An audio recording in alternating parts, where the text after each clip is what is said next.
So a couple of weeks ago, I loaded the entire text of my series, The Phoenix Files, into Botnik, which is this like predictive text generator that makes new stories based on old stories. And basically I co-wrote a new chapter of The Phoenix Files with a robot.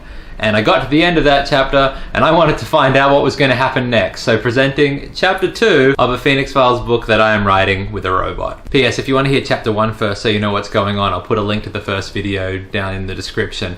But to be honest, it's probably not going to matter. Chapter 2. Peter grinned at me as he opened his mouth to supply a big ugly injury. Jordan gasped, just because that's what people do. I tried to get out of the way, but he just shook his head and mouthed a long silence. Peter pulled my head and started punching me in the middle of my brain. I tried to tell him to go home, but he seemed to get crazy psycho about it. Jordan raised Peter up to her eyes and dropped him down into a ditch. I rolled over and started moving away from him. What was all that about? I asked Jordan. Jordan looked like she might not be pleasant. You know what he wants. He wants all of us to find something small and shiny looking for him. We went back to my office.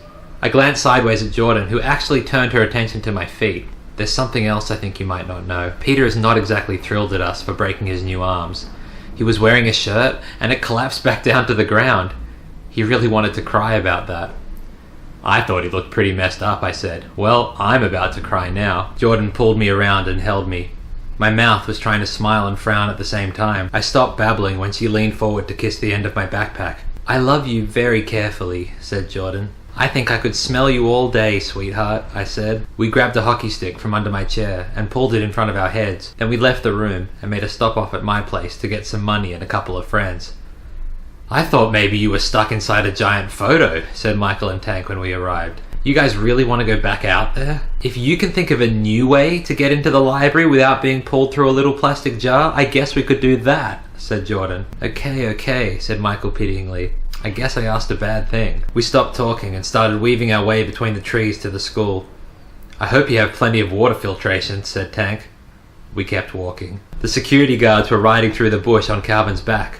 One of them pulled out a paperclip and started muttering under his breath about that door in his pocket. We dropped to the ground, and eventually the security guard lowered his binoculars and slouched on Calvin's horrible screaming head. I thought he was going to mess us up, I told myself. But 10 minutes later, I was riding straight into school on a big roller. Here I am, I said firmly, before disappearing around the back of the building. I was trying to scare the security people and make them think I was a huge guy with a beard. And now I'm in the other direction! Blam blam, said their weapons, and I fell back to the ground. A second later, I was lying on the grass with Calvin directly above my shoulder. Luke Hunter, he said bitterly. I guess your information about the end of the world was a little bit too perfect. He untwisted the paperclip from behind his neck and lowered it right down to my face. And that's the end of chapter 2. Stay tuned for chapter 3. Maybe. In the meantime, click here to subscribe to my channel, click here to watch chapter 1 of this junk, and click here to watch me read from my actual book, which I think is actually kind of good. Well, at least better than that.